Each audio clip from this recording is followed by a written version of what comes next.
everyone, welcome back to Rolling Solo. My name is Adam Smith, and today we're diving into the darkest dungeon from Mythic Games. We're going to pick it up where we left it off in the last video. If you didn't check out my setup video, definitely do that. It'll be up in the top right hand corner. It'll help you to understand everything that we got here to the table. You'll also remember, if you watch that video at the very tail end, I mentioned that we hadn't done the final step of setup, which was to roll some provision dice.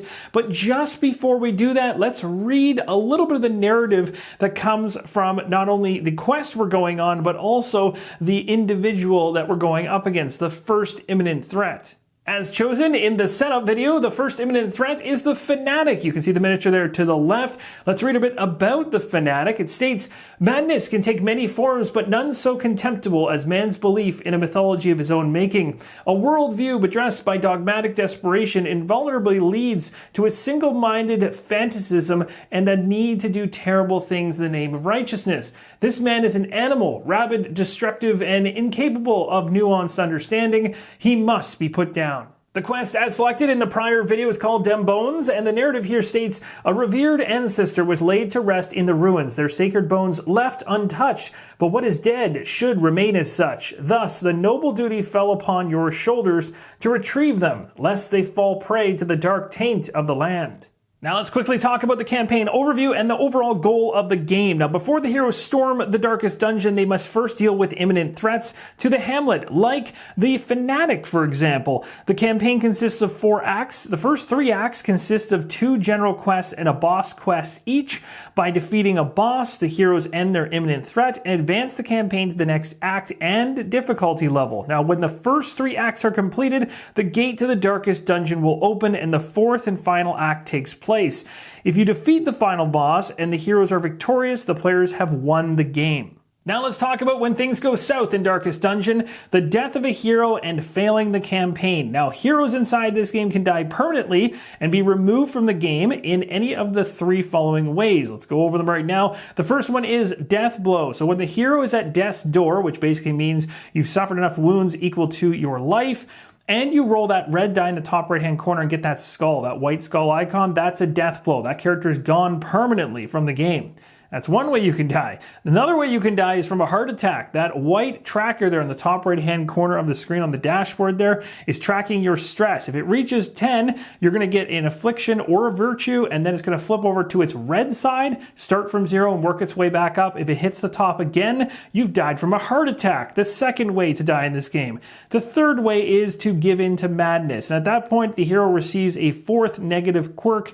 If you get up to that level of negative quirks, you just give in to the insanity. When a hero dies in one of these 3 ways, the controlling player has to choose a new one from the stagecoach, which you can find right here on the Hamlet board. Now this board is not set up fully and has a lot more going on to it that's quite cool as you get into the campaign. This is literally just the board itself as it is right now, but there's tiles you'll be placing on top of the board to upgrade different locations, which will change things out. You're tracking things along. It gives you options in between your dungeon runs. So you have this to always come back to, and this is going to be your hub, just like the video game. So we know that we're going to fail the campaign if we have no more individuals to pick up and use from the stagecoach area. However, there's another way you can actually lose the campaign, and that is if you're in the middle of a boss quest and you fail it. If you're defeated in the boss quest, you also lose the campaign. So to wrap up the setup video, we're going to go ahead and roll our provision dice. We get 2 white provision dice for each hero in play. We have a party of 4, so that's going to be 8 dice. We're going to grab that pool of dice right now and roll them all together, as this is a common pool for the entire party. Let's see how we do. Provision dice have several benefits across them depending on what icons you end up landing, and there's a handy reference card that you can use to easily determine what each of these icons do. You'll see at the very bottom there, the darkest dungeon side of the white provision die is a wild, which you can then at this moment after rolling, if you happen to get any, turn to any side you want. I didn't get the wild, so I get what I get from the roll. At this point, we are more than ready to explore the dungeon, and we're going to navigate through corridors, exploring rooms to try and complete the objectives on our chosen quest from the setup video. And when we're in the dungeon during this phase of the game, the heroes are going to choose to scout if they wish, and then they have to either explore, backtrack, or leave the dungeon. So based on the special rules of our quest, it states the objective room number 7 is the one that we've pulled out during setup, as we can interact with it once we find the objective token laid in this dungeon, although we don't know where it is just yet. But you'll see here broken out for this quest, we had all these tiles which we mixed together and placed here randomly, and one of them is going to be the objective token, which I believe, if I'm not mistaken, is the bottom left-hand corner yellow icon token. If we find that, we are able to then interact with the specific tile or objective room that we pulled out, number 7, which allows us to go to a green iconed area on that board to collect bones. So that's what we're actually aiming to do in amongst exploring and digging as far in as we can to get as much XP as we can to get our party further along. I decided to remove the party token out of the equation, as we already have this miniature of a torch representing our party as we move through the dungeon. Let's talk about scouting, because it's an optional thing to do and it's very useful depending on where you're at. Now, when you scout, and it's an optional as I mentioned, you can reveal rooms adjacent to the one you're in. So if you want to scout, the heroes have to suffer a stress each. That's the con. Then you reveal all the adjacent rooms, and in addition, on their next exploration, you're only going to roll 1 die instead of 2. So you can scout, giving you an idea as to what's coming up ahead to help you plan better. Being that we're at the very beginning of the dungeon, it makes no sense to scout because we only have 1 adjacent room anyway, and we're heading that direction. So we'll see what happens when we run into it if we don't have much of a choice. But once we get there, it could be worth looking at scouting from that point. We'll have to make that choice later on, depending on what happens in this room. But before you reach the room, you have to travel through the corridor itself. So you'll move your marker into the dotted line area just to indicate that you're moving through the corridor, and at this point every single hero in play is going to roll 2 exploration dice. We'll go ahead and roll exploration dice for each of the party members in stance order. That'll keep things really easy to remember. We're resolving these dice per each of the heroes. So Hellion's up first with 2 dice, and of course I'll talk about the iconography on them in a moment. The areas that I'm putting these dice in are not meant to roll your dice in. They're actually for enemy cards later on and their stance positions, but as we don't have any in play and we're not inside of a specific tile in the dungeon, we can use them to hold the dice for now. It's actually kind of nice. Got a blank on that one. Any blanks are a good thing on these dice, I can tell you that much. We got ourselves 2, an additional icon in that one, and let's see if we can get double blanks. Come on, save me here a little bit. Oh, just 1. Okay, not bad. We'll put those over there. Let's talk about resolving each of these per the different heroes. On the opposite side, where the provision dice are laid out on a reference card, you have the exploration dice laid out. So you can have 1 card for all dice in play. Quickly flipping it over, you can see what each of these icons mean. And it's at this point you get to determine whether you want to use some of your provision dice in order to negate some of the nastiness coming at you for exploring through the dungeon based on what you currently have with you. So for instance here, the very first one that we're going to resolve here for the Hellion, which is 2 traps back to back. Now we can choose to ignore this if we want. We'd have to roll an attack against us, an accuracy of 8, meaning anything rolled from a 1 all the way up to an 8 would give us 2 damage based on the dungeon level, which is currently 1. So it'd be a 2 damage hit against the Hellion. Or we can just choose to start using some shovels to completely ignore this. And we actually do have 2 shovels, so we probably should. Next up, we have a blank, so we're pretty happy with this, and we're now talking about what the Jester has rolled. So a blank for the Jester, pretty good there. The other icon that we have here is Rubble, and we have to consume a tool, or we have to suffer wounds based on the dungeon level, and we increase our stress. Well, we don't have any more tools left to use, so it looks like the Jester is taking a hit. Now, you'll also want to strategize before actually allocating all of your provision dice in advance based on all the icons. So take a look across all of them and understand what all of them are and make a really good decision as to who should be taking what kind of negative hits, because that can really have an impact on your party going forward. Now looking across my party members, my Hellion has 14 health, Vestal has 12, Plague Doctor has 11, and Jester has 10, so highest to lowest.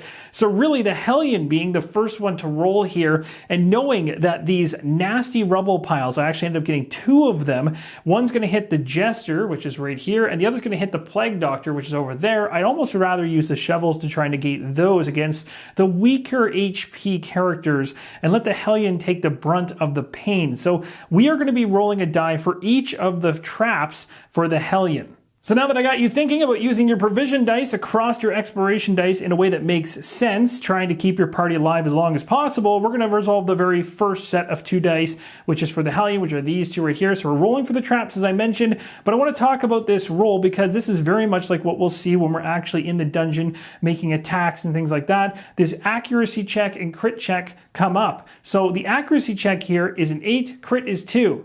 Crit 2 means if I roll a 1 or a 2 on the die, that is a critical hit. It's going to hit me for 4 per dungeon level. So that's pretty nasty. Really don't want to have that happen. Now, I also have this ability on my character called a dodge. The dodge is labeled at 1 right now, and that dodge does not apply to anything regarding crits. You cannot dodge a critical hit because it's a critical hit. The only thing you can use your dodge for is to impact the accuracy roll of the general or normal hit. So the accuracy roll is 8, and that means anything above a crit on your die, so in this case it would be a 3, because a 3 wouldn't be a crit, all the way up to an 8. But now because I have a -1 on dodge, I get to knock that 8 down to a 7. So now if I roll an 8, 9, or 10, I'm safe. Nothing happens. I get past the trap, no problem. I basically dodge right past it, didn't hurt me. If I land anything between 3 and 7, it's a normal hit. And if it's a 1 or 2, well, it's really bad. So here we go. That's basically how a dodge impacts the accuracy check, but never the critical check. So just remember that. All right, here we go. Let's see how we do. We got ourselves a 9, so we dodged it. That's awesome. So we actually resolved this one without any kind of negative effects at all. And we're going to do the exact same thing again because we have another one. So maybe it was a good idea for me to do this. Here we go. Oh, you've got to be kidding me. I love it. Right at the gates of 9 to 10, we've got good things coming our way. I'm going to take as many of those as possible because that'll probably change really soon. Well, it doesn't feel much better than that. The Hellion comes right to the gates and deals with the traps like they're nothing. She basically just skirts right past them. They're no problem for her. This is lulling her into a false sense of security that's probably going to bite her later on. Now we're moving to the Jester, who's resolving the next set of exploration dice. And based on me using a shovel here, we can completely avoid the negative effects of the rubble, which would normally be to suffer a wound per dungeon level and an increase in stress. Because I don't want to do that to the Jester, I'm just going to simply use that shovel, and that's going to resolve everything there. There's a blank there too, so we're all clear. We're now on to the Plague Doctor, who got a Curio card as well as Rubble. The Curio, when you draw it, you can consume a torch before you do it to ignore all negative effects that are on the card. So there is almost in all likelihood going to be negative effects. The torch will help you avoid those. There's other uses for the torch as a provision die as well. You can also use it to generally increase the brightness of the dungeon itself, which can actually give you overall benefits. They're over here on this tracker right here, where you keep track of the torch level inside the dungeon. So I'm going to use it in this case to kind of ignore those negative effects so we can get something positive here for the Plague Doctor, hopefully. The Holy Fountain is what we found. It says you step into the fountain grabbing the coin offerings through the cold, murky waters. You find some provisions, but you feel sick to your stomach, praying you haven't contracted something serious or terminal. So down here at the very bottom, it's going to tell us basically what we gain. And in this particular case, well, it's not looking good. But thanks to the fact we used a torch here, we can ignore any negative effects off this card. Otherwise, we would be taking some. And we'll talk about what these icons mean right now. So let's talk about the negative condition first, and thankfully we get to ignore it because we have a torch. Remember, the torch allows us to negate any of the negative conditions of the Curio card, which is awesome. So we won't be taking this, but I'll still explain what it means because it'll help you later on. Basically here, when you see an icon like this, it says 1 with a blight beside it, the green icon, and then a 3T. It means you're going to grab 1 blight token, but you're going to grab 3 of them, basically for 3 turns. Every time that particular hero activates, you're going to take one of those tokens off and suffer whatever comes from it. So in this case, a blight is going to have you suffering a damage or a wound, which is not good. So that's going to slowly whittle you away. But we don't have to deal with any of this because we use the torch.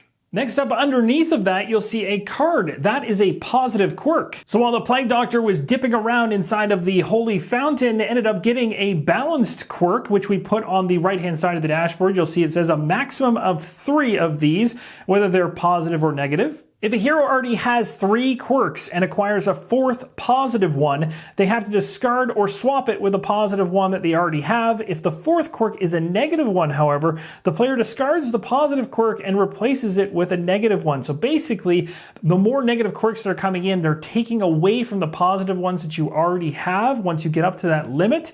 And then, of course, if you ever acquire the 4th negative quirk, well, that's one of the ways that you succumb to madness, as I mentioned earlier in the video, and you basically go insane and your character is done. Now, in order to manage this and stop it from happening, you can go to the Abbey in the Hamlet, which will allow you to treat this. All these quirks are detailed out, negative and positive, on pages 26 and 27 inside the rulebook. This one is balanced, so whenever the hero is to be shuffled, pushed, or pulled, you can choose to be shuffled for 1 less. And because the Plague Doctor didn't have any trouble digging around inside that holy fountain whatsoever while using a torch, was able to pull up some coins and avoid all of that blight. So we simply add the coins to the coins we already have, and we've got a total of 15 at the moment.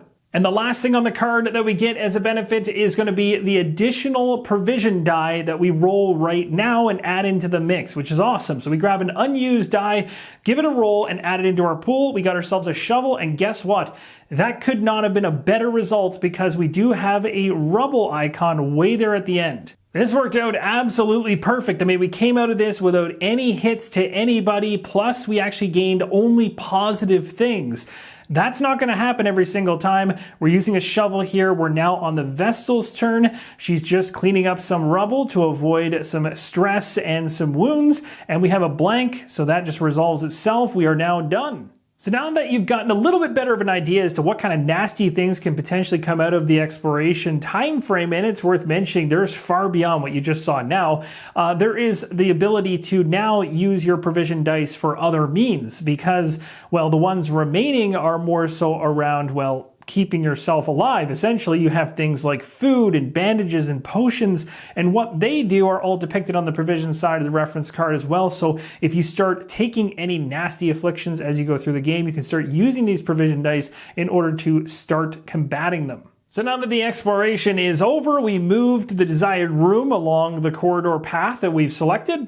Well, check this out. Right at the gates, I guess the odds were actually in our favor a little bit. There's 3 of these objective rooms in the mix of all of these different tiles here, but this is going to lead us towards the objective quest we're trying to complete, which is Dem Bones. So that actually worked out quite nicely. Now, just to give you further understanding around the structure of this game, you have 4 major acts, with the final one being the big act. But the 3 acts leading up to it, and we're inside the first one, is comprised of 2 quests and then a boss battle. So the logic here in your mind might be, hey, you found the objective room, get in, grab some bones, jump out, get some XP, go into the next quest, do the same thing very quickly, jump out, go to the boss fight to progress past that first boss. That sounds like a great strategy until you hit that first boss and your party's not ready to handle it because you haven't leveled up well enough, and you get absolutely thrashed and your campaign goes down south. So to avoid this, there is that push your luck element within this game where you're going to need to explore to a certain extent inside these dungeons. You don't necessarily have to explore every single room in here and put yourself and your party through a ton of pain and torture, but there's that push your luck where if you're doing well, you're going to want to keep on going. If you're doing really bad, you might take a quick exit out. But remember, if you do that, you're going to have to hope that you have another quest coming up that you can kind of make up for it later in order to get yourself going on the XP so you can be ready for that boss battle, because if you lose that boss battle, well, your campaign is over, as we talked about before.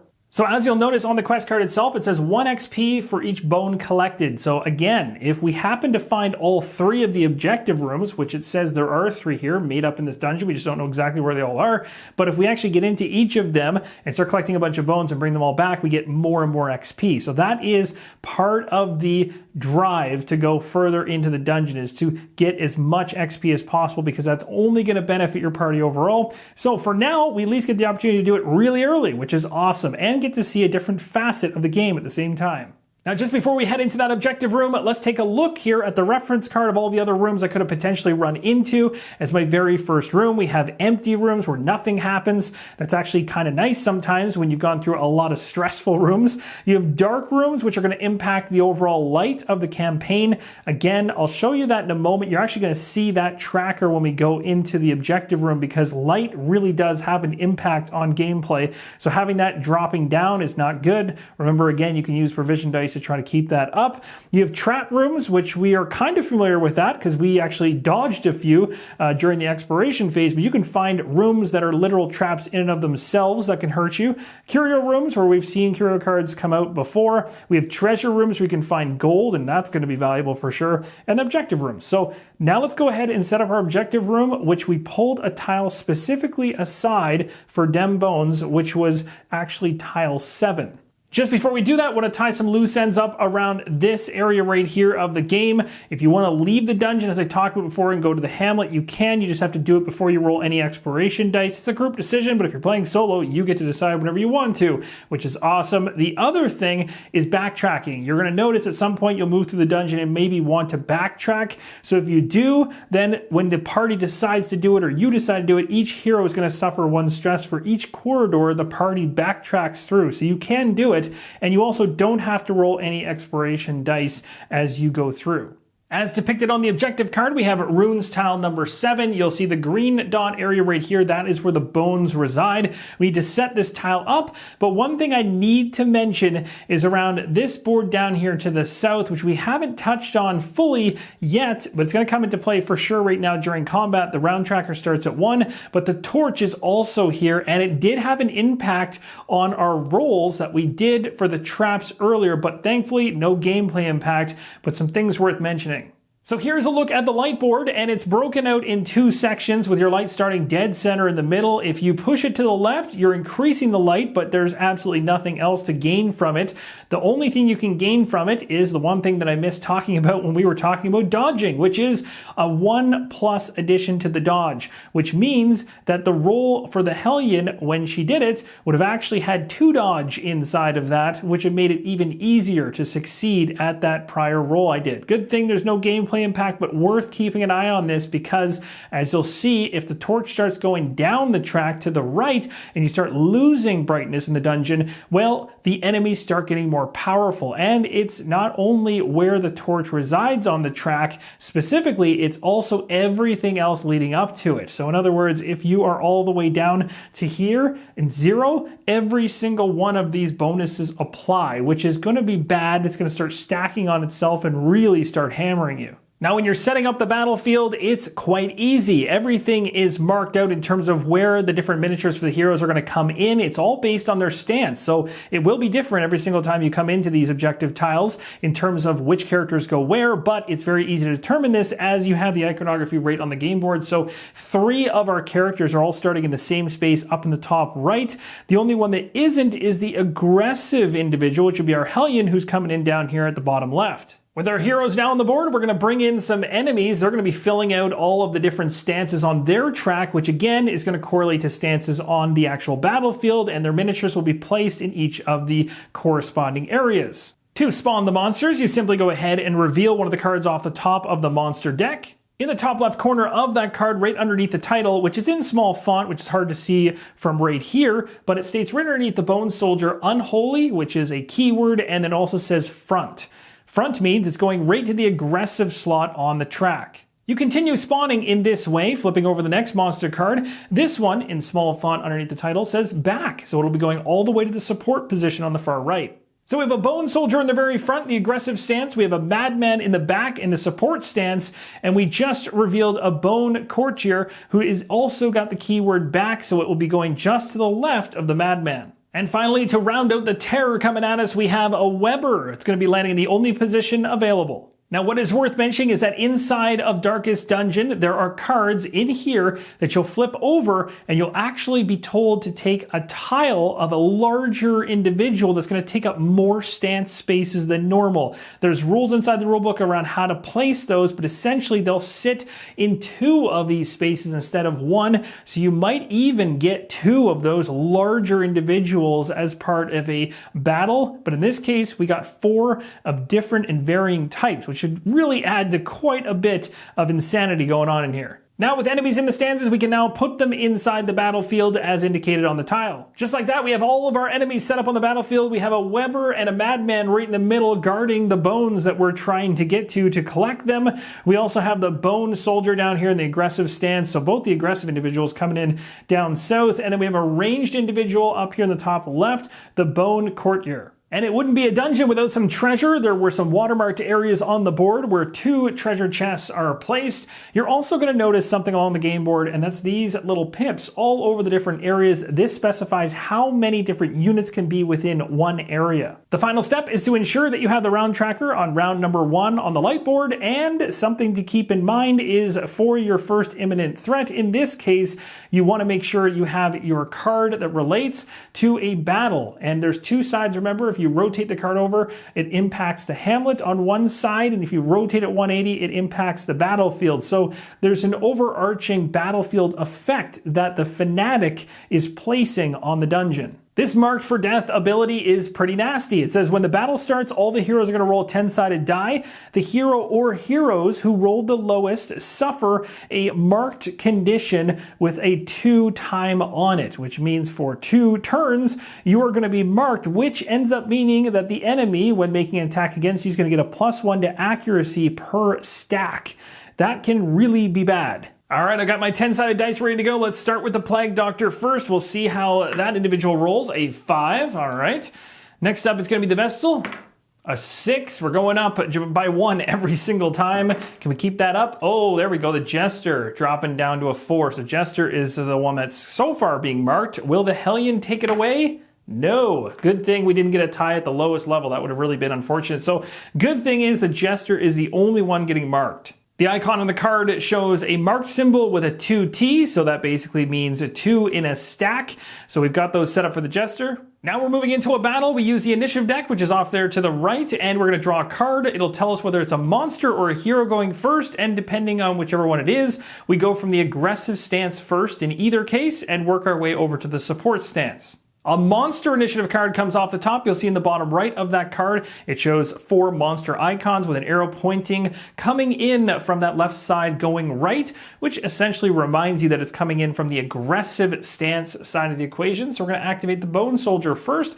Once we're done activating it, we place that initiative card on top of it to remind us we've already activated it, and the next time we get a monster initiative card, it'll go to the next in line moving right across all of those stances. Now again, it's completely opposite direction. Remember, for the heroes, they start with the Hellion on the aggressive stance way up there and move all the way left to the Vestal. Now, due to wanting to keep the components as close to the camera as possible for you guys, I've kind of stacked these 2 stance tracks on top of themselves. When you're actually playing the game yourself, I highly recommend that you place them side by side with the heroes on the left and the monsters on the right. That'll just make a lot more logical sense as they're heading in towards each other. At this point, we determine what the Bone Soldier is going to do on its activation. Very easy. It's all determined by its stance. So it's in the aggressive stance position. So we take a look at the bottom of the card, and you'll see it's going to do number 1. Number 1 is a Graveyard Slash. On the far right of that row, you'll see it says Most Wounded. That is the individual it's going after. However, nobody is most wounded. No one has wounds.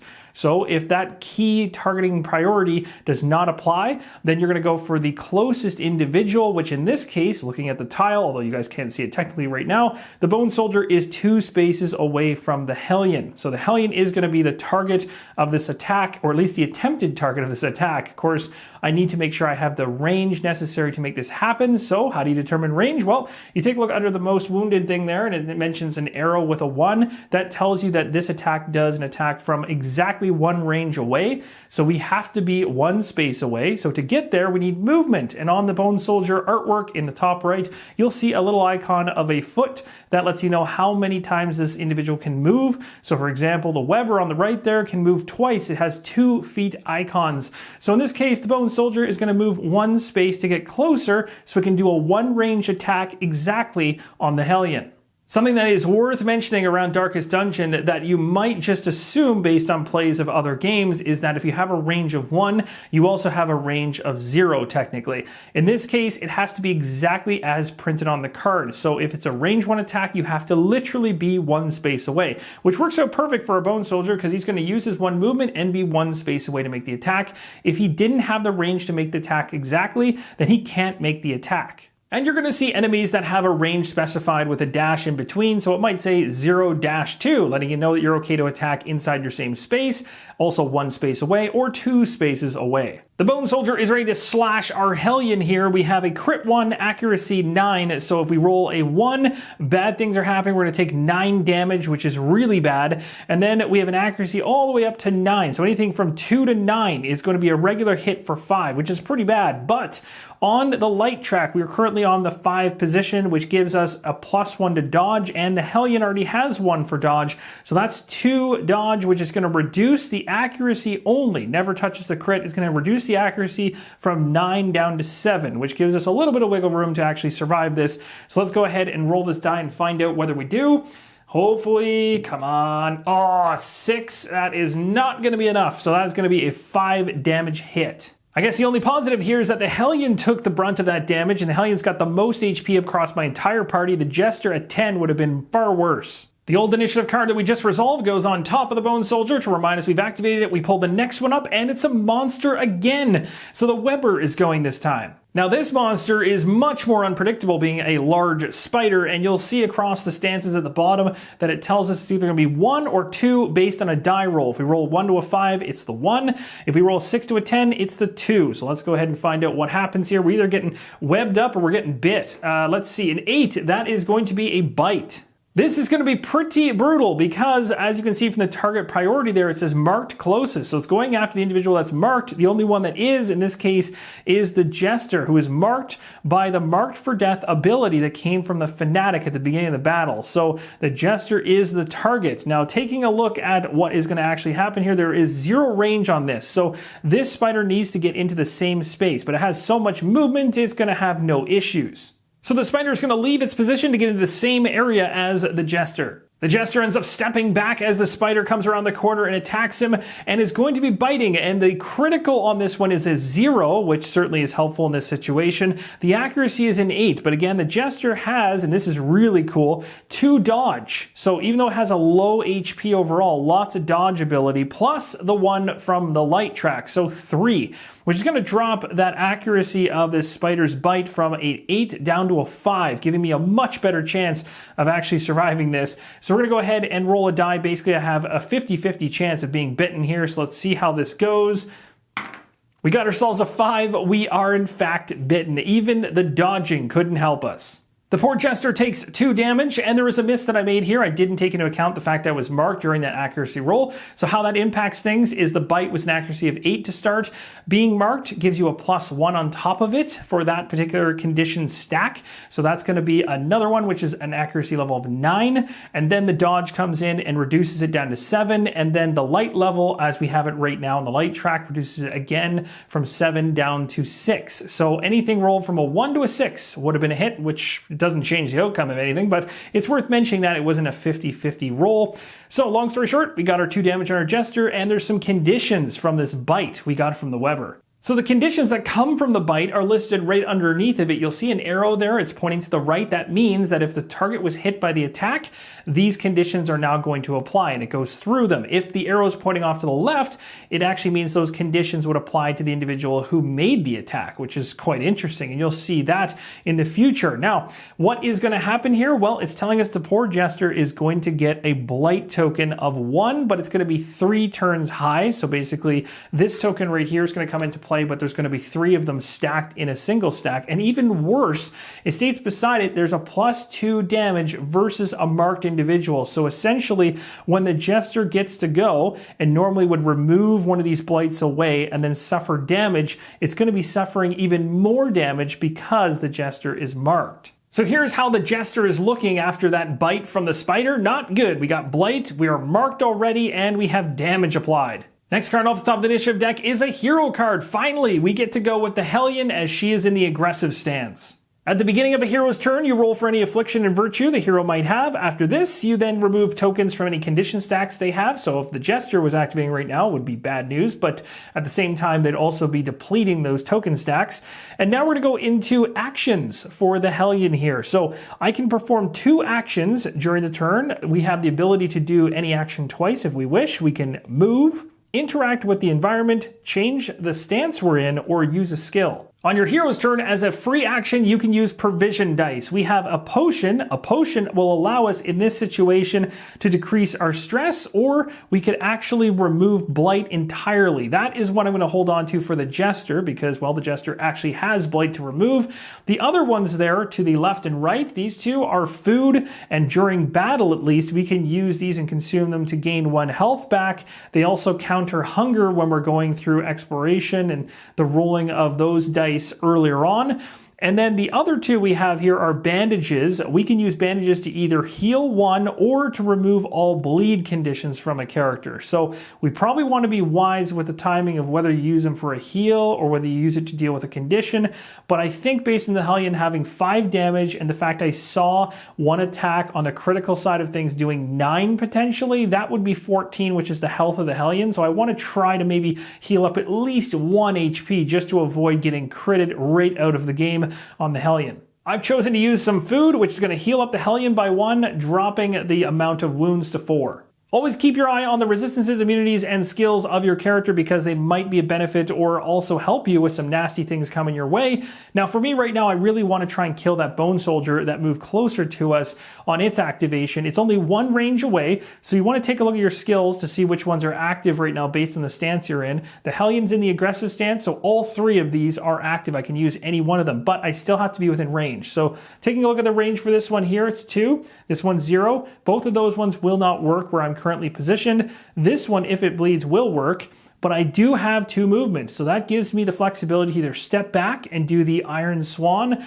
or I could stay where I am and do the if it bleeds, or I could move forward and do the Wicked Hack. So then you want to take a look at the damage you can potentially deal to see if you can actually kill it. In the bottom right of the artwork for the Bone Soldier, you'll see the health for this individual. It's a 7, so we really want to go after something that's going to net a 7 or higher on damage.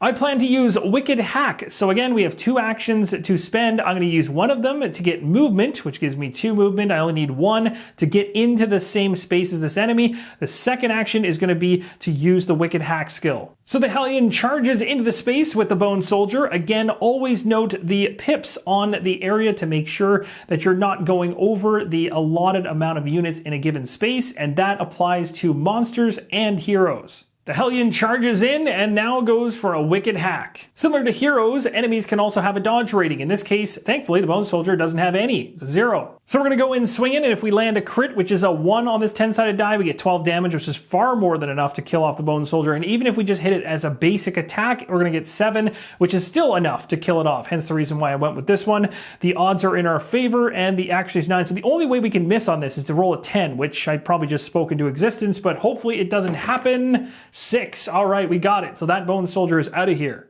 When a hero or monster dies during battle, you remove their miniature from the board and their card comes off the stance tracker. So we'll be removing the Bone Soldier, and the characters behind this in the stance tracker are going to slide to fill in the position, leaving the last stance empty, which is a support stance. In terms of the monster death, that is all that happens, and then if it's a hero death, well, there's a couple extra things that are going to go on, but we're going to skip past that because our heroes are still kicking. Similar to the enemies, as soon as you're done in activation with the heroes, you can place the initiative card on top of that character to remember you've already activated it. And unfortunately, we're right back to an enemy activation. The Bone Courtier is going to activate next, and this is where you can take a look at the strategy of killing off enemies, as when they move across the stance track like this one just did, which it moved from the ranged position stance to the defensive stance, that's immediately going to impact what's going to happen on its activation. Of course, we didn't know necessarily that monsters were going to come up next, but we knew that this would be the next activated enemy. So you can keep an eye out for those things and potentially try to keep enemies out of really nasty attacks. But in this case, we're going to be going to the defensive one, which shows right here that we're going to be rolling in order to determine what it's going to do. And it's a 1 to a 5 to land the one ability and a 6 to a 10 to land the second ability. Let's see it, whether it's going to be a tempting goblet or a knife in the dark. We got ourselves a 10. That is a knife in the dark. So the enemy at this point is checking its target, which in this case for the knife in the dark needs to be the closest hero, which is going to be the group of heroes there with the spider. Now the issue with this is that it needs to be in the same space to do this knife in the dark attack. The problem is there are already 4 units in that space making up the 4 pips that are right here, so it can't actually get in there to attack, but it still takes those 3 heroes as being the heroes that are closest. At least the first option. The second option is the Hellion way down south. The problem with that one is, though, is that even with the 3 movement that this unit actually has, it won't be able to reach the Hellion and get into its space. So because of this, it's going to continue to target the bigger party. It's going to move 1 space to the right, and it's just going to stand there and not make any attacks. So we lucked out here. That enemy unit's turn is now done. Let's go to the initiative deck and see what's happening next. This time we have a hero initiative card, which is great because the enemies have really been getting a jump on us this time around, and the Jester is up next. We're heading to the Jester's turn, but there's one correction that I need to make based on a misinterpretation of this condition string that I went over when I got bit by the spider. It states here when we got our bite for the Jester, it was 2, but then down below here we got our blight and has a comma next to it, and then it says +2 versus a marked character, which means it's an additional 2 wounds at the same time as you were taking the first 2 wounds. So we actually should have taken 4 wounds with the Jester at that point. No gameplay impact, but wanted to clear that up. So the poor Jester is really hurting. First thing to do on activation of a hero is to check for conditions and remove the top token from each of the stacks. Only 1 marked condition left, which is good. At the beginning of the next activation for the Jester, this will come off, and then we will no longer be marked. Hopefully, no other marks are going to be coming our way for this individual, already taken enough pain. Now we're taking away a blight, so I've moved it up here. You're going to resolve it before it's discarded, which states when removed, we suffer a number of wounds equal to what is on the token, which is 1 in this case. So the poor Jester is going up to a total of 5 damage. The Jester is not a big fan of still having blight on him, so he's going to consume a potion in order to remove all blight. I'm currently in the right stance to pull off the finale, so I'm going to do this, which has an accuracy rating of 14. The spider has a dodge of 1, dropping that to a 13, and that is still going to guarantee ourselves a hit here. And of course, we can also get a crit if we land a 1, although either way, that's going to kill off the Weber, no problem. That thing is out of here. Now, there's also something below here that self-inflicts to myself, which is a push 3. So the Jester destroys the Weber with its finale and takes off the miniature and the card from the stance track. The Jester is now going to use its self-inflicted push 3, which is a shuffle. And depending on how much I move, which I could move up to 3 away from where I'm currently residing with the Jester, I move that many spaces ahead in the stance track as well. So the Jester is going to push forward, moving 2 spaces over to where the treasure token is. Based on the number of spaces moved on the tile, you're also going to move that number of spaces on the stance track, which will put the Jester in the aggressive stance. And that's going to wrap up the 1 action for the Jester. We have 1 more action, and seeing as we're in the same space as a chest, we might as well interact with it. In order to loot a chest, you just have to be in the same area as it and spend an action to interact with the chest. We simply flip the token over and see what we get. There are 4 things that can come from these chests. We'll go through them, starting with the weakest thing you can find to the strongest, and we unfortunately found the weakest one, which is to roll for provisions, but it's still really good. You roll a white die, an unused one, and add it to your pool of provisions. So still good, but not a lot of selection there. The second one you can find is choosing your provision, where you get to take an unspent white die and pick the side that you want. The third thing you can find is roll for either gold. So you take a 10-sided die, roll it, and you get that much gold, or you can roll white die for provision. You have a choice there. And then the last one, which is actually the coolest one, is to roll for double gold, which is pretty insane. So you get double the amount on your 10-sided die, or you choose a provision. So that is by far the best one you can find. Let's go ahead and roll for our provision and see what we get. We got ourselves some food. The Jester did a great job taking out the Weber and also was able to gather some food from a chest. So we're going to go ahead and use the 2 food provision dice up top as free actions in order to knock the amount of damage on the Jester from 5 down to 3. That'll wrap up the Jester's turn. Let's find out who's going next. The monsters get another initiative token. They are really getting the jump on us in this first round. The Madman is going to activate. As you'd expect from a Madman, he is not predictable. We're going to be rolling a die to determine which of the abilities he has is going to be triggering. We could either have Doomsday happening or we could have Accusation. Let's see how the die plays out. It ends up being a 9, so it is going to be an Accusation. The Madman is targeting the most stressed hero that we have in our party from a distance of 2 range, basically yelling an accusation at them. And it's only going after one hero. As you can see, there's one yellow icon there, which is a hero icon, whereas if it had been the Doomsday, it would have been up to 4 heroes impacted by that one. So kind of glad that didn't happen, although we're pretty spread out, so that's decent. Now, in terms of the accusation, it's going after the most stress, as I mentioned, but nobody in my party yet has actually taken any stress. As a reminder as to how you can get stress, monster abilities can put stress on a character, which will push up their white tracker. You can actually have the light go down, and when it does, that also adds stress. Or even suffering critical hits from enemies will cause stress. Something to correct here is that the Hellion is also 2 range away exactly. And remember, range is exact, and it states 2, which is crazy because my entire party is all exactly 2 range away from this Madman. He is shouting his accusations at the most stressed. There is nobody most stressed, so the next thing we check is who is in the aggressive stance. Well, guess what? The Jester just moved into the aggressive stance, so that's who's attracted the Madman's attention. That center space is pretty big. He's happy to basically stay in the same space, turn the corner, point his finger, and start yelling accusations at the Jester. At this point, we got to make a roll. We have an accuracy 10, which can throw 1 damage at us.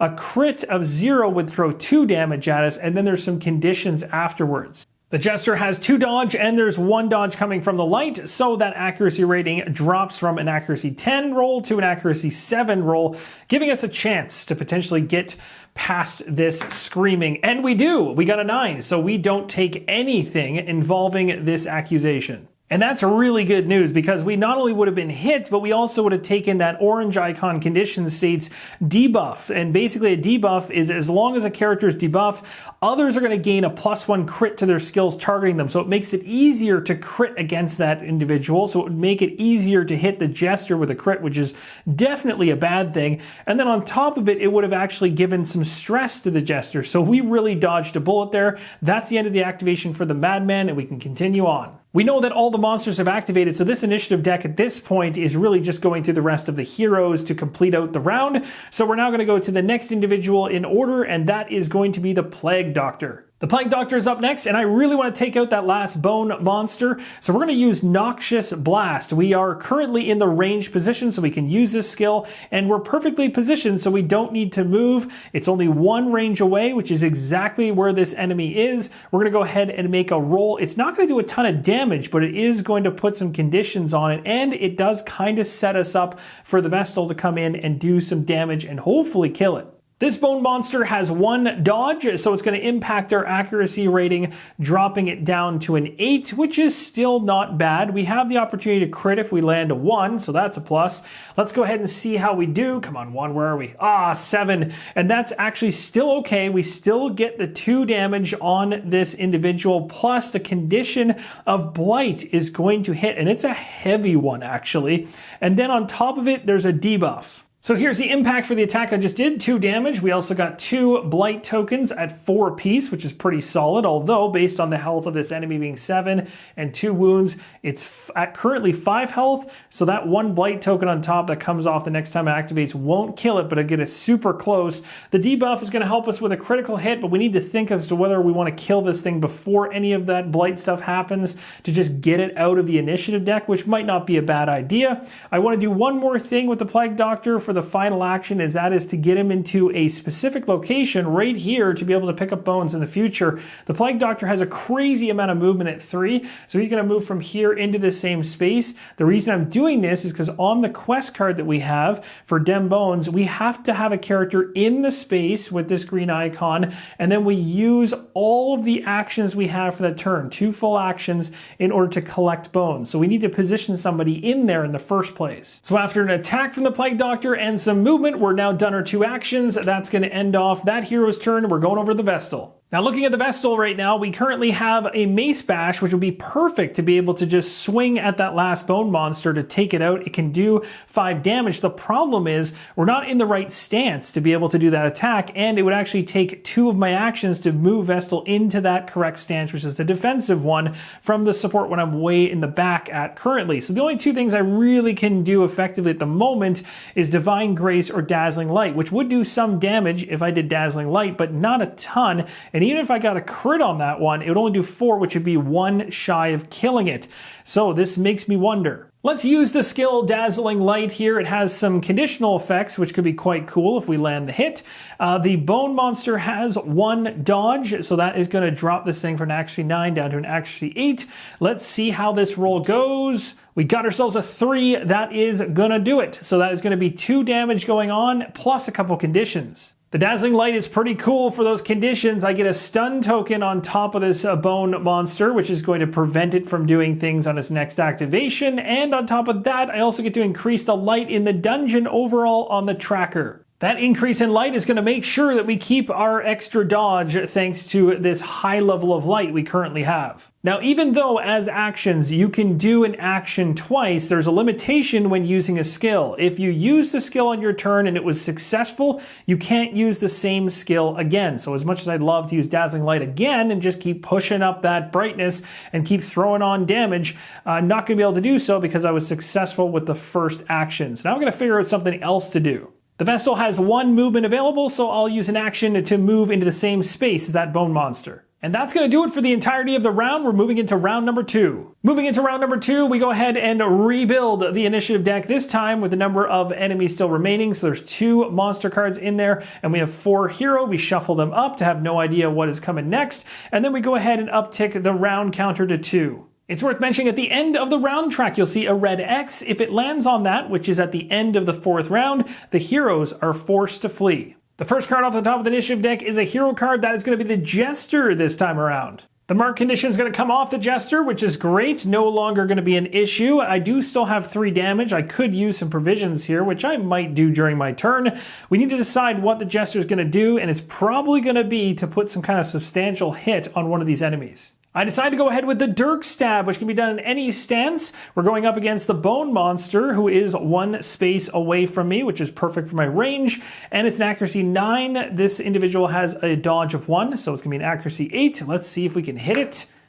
Oh, wow, that's kind of a situation. Well, it doesn't matter. 6 or 2, either way, whichever one that lands on, it's still a hit. That's enough damage. This Bone Monster is dead.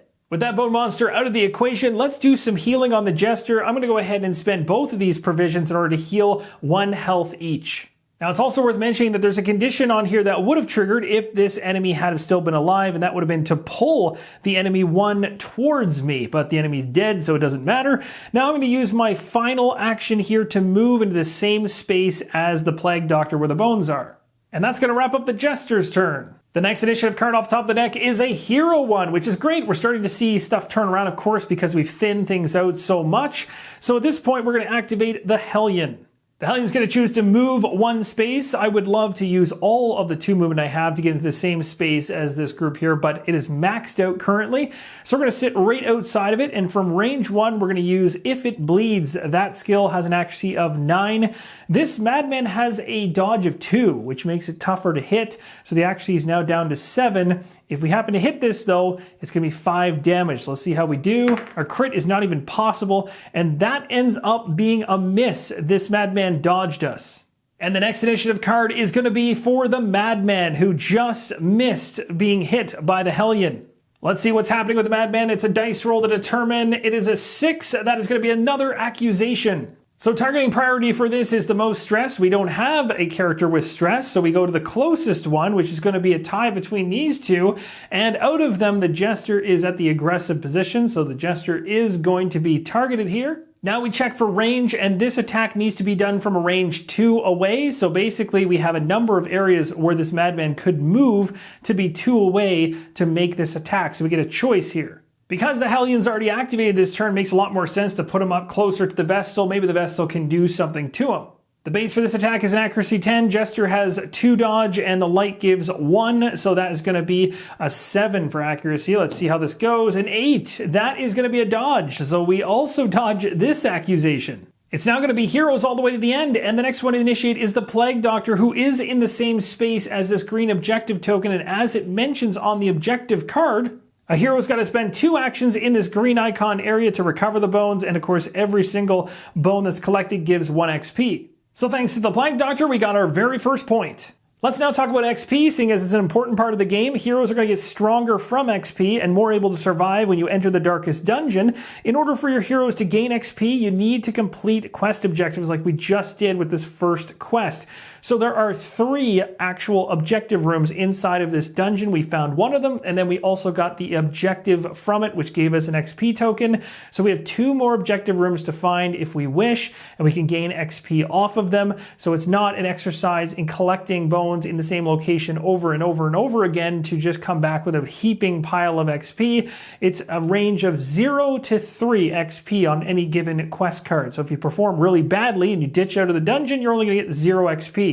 Now when you head back to the hamlet, which you'll see in future videos, the XP that the party's gained goes into the stagecoach in equal amounts. So you take the equal amount that came back with into the stagecoach. If a hero ever dies and a new one needs to come out, that new hero will be able to use that XP to kind of get caught up. So the Plague Doctor's turn is all done using both actions to collect the bones and get the XP. We're now moving on to the Vestal. And the reason we know it's the Vestal is going to activate next is because even though at the beginning of the round we had 2 monster initiative cards in there, the Madman has already activated, so it cannot activate again within a given round. So that last card is going to end up being one of the monster activations, and it just gets tossed. The Vestal is absolutely going to use Dazzling Light because it's going to apply some stun, and it's also going to amp up the light in the dungeon. Not a bad combo. This accuracy 9 attack with a 2 dodge off the Madman brings it down to an accuracy 7. Let's see how we do. Of course, we get a 1 on the crit. That'd be amazing. 6. It's still a good hit. Not a crit, though. A stun condition on the Madman, 2 damage, and also the torch is going up another level. And that's going to do it for this round. We're going to go ahead and rebuild the initiative deck again with only 1 monster card this time around, and we're also going to bump up the round track to 3. First card off the top of the deck is a hero card, which is going to be the Jester. The Jester is going to do a move action using 2 of its 3 movement to get in the same space as the Madman, and is going to do a finale attack. So an accuracy rating here of 14 with the dodge of 2 off the Madman that brings it down to a 12. This is still going to be a hit regardless. We got ourselves a 4, so that's a solid 7 damage. And that's only slightly painful because it's just 1 damage shy of being able to take out this enemy. Now the other thing that happens as part of this finale card is a self-push 3. So I'm just going to have the Jester move all the way back. Another hero initiative card, which is a good thing to see. We have the Hellion activating now. The Hellion can go 2 steps, so we're going to move north. From 1 position away, the Hellion's going to use the If It Bleeds card, which is an accuracy 9 attack. Again, the dodge will knock it down to accuracy 7. This will be enough to kill off the Madman if it lands. Oh, it's 7 right on the dot. We got it. The Madman is downed, and this battle is over successfully. So again, the 3 major ways that a battle can end is all the monsters being defeated, like what just happened here, the heroes choosing to flee on their own, or all heroes being defeated. So just to summarize the success of that battle that came from the objective token we found in the dungeon lair, we've completed 1 of them. There are 2 more, as indicated here. There's 3 of them inside of the dungeon we're currently in. If we find the other 2, we have a potential to get another XP from each of them coming out of this quest at the best case scenario with 3 fully, which would be awesome. And then to the left here, something that I completely missed mentioning to you, although it didn't have any gameplay impact whatsoever, but always keep an eye on the battle tile card because it might have some type of an ability, whether it's a positive or negative, that might affect you based on an icon. In this case, the green area where we were collecting bones also was the Ancestors' Glory area, so heroes that were standing here are immune to blight, bleed, debuff, stun, mark conditions, and shuffle conditions. So that is worth mentioning. It says remove any of these conditions if already applied. So an area to kind of be safe within. And at this point, because the party successfully cleared out this objective, this token is being removed. With that room now clear, we have the opportunity to rest. So we can take a firewood token, for instance, and we can cash it in for the 8 points based on this up here in the quest card in order to heal up and get ready for further exploration within the dungeon. Currently, though, we're doing pretty decent for the most part. The Jester has 1 wound and the Hellion has 4, but overall, we're actually in pretty good standing for that first battle. Now we wrap all the way back around to the beginning of the video where we are asked whether or not we want to scout, because when we're inside of a room, we can choose to scout. And at this point, it might be worth doing it. And the cool thing about scouting, again, is that if you choose to scout, then you don't roll as many exploration dice when you make that roll. And those exploration dice, the black ones, are nasty. You'd only be rolling 1 per party member. Plus, you get the benefit of being able to go ahead and check out all connected adjacent rooms. So that would be these 2 right here. Again, if you ever see a gray dot like this and you try to scout, so for instance, if you were standing here and you wanted to scout, you could see this room, and this room, but this dot would block you from seeing that room. And that, my friends, is going to wrap up part number 1 for Darkest Dungeon from Mythic Games. Really hope you're enjoying the playthrough series, and want to mention, if you're playing this solo, controlling 4 party members, and you've done as much as I did inside of this video, it's going to take you probably a quarter to half the amount of time of this video to complete what I just did. It's a little bit longer because I was explaining everything that I was going through here, but on subsequent videos, we'll be speeding things up at a pace now that you really understand the intricacies of how things flow throughout the game. You haven't seen every aspect of Darkest Dungeon yet, that's for sure. There's a ton more to go in terms of different facets of the game as it grows and you build out the hamlet, you run into bosses, all that kind of stuff. But at least in terms of what you're going to be typically running through in the very beginning portions of your play, what you've seen here in this video is going to get you rolling without any issue. Thank you guys so much for watching. Really hope you enjoyed, and as always, keep on rolling solo.